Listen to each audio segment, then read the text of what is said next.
du quai. Donc une marche avant va être nécessaire pour placer son véhicule de la manière la plus efficace possible. Donc de bien placer son véhicule face au couloir. L'espace imparti est quelque peu limité.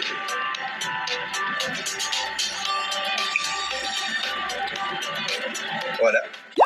Placer le véhicule avec l'essieu arrière, si possible, déjà en face du couloir et essayer de replacer son camion bien droit avant d'entamer la marche arrière.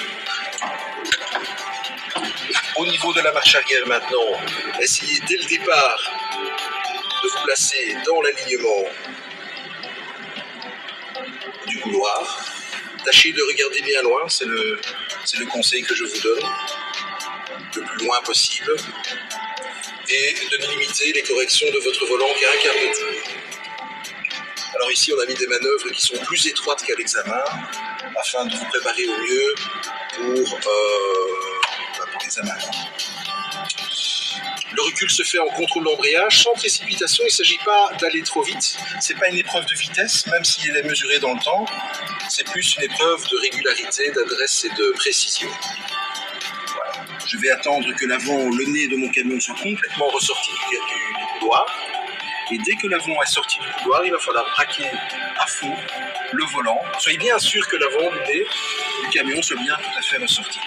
Il s'agit évidemment ici maintenant de braquer complètement, de vous incliner à 45 degrés. 45 degrés qui est une inclinaison idéale pour aller placer l'essieu arrière en face du quai.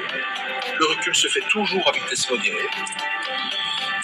Les roues arrière se placent en face du quai. Il s'agit maintenant de replacer le véhicule bien perpendiculaire à ce quai et de se placer de manière idéale par rapport au quai, donc c'est-à-dire de manière parfaitement perpendiculaire.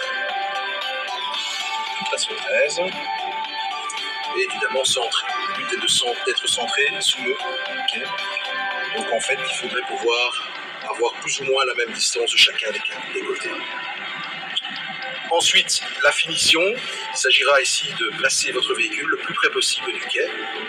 Et dès que le véhicule est placé devant le quai, vous vous arrêtez et vous donnez un petit coup de klaxon pour indiquer à votre examinateur que la manœuvre est effectivement terminée.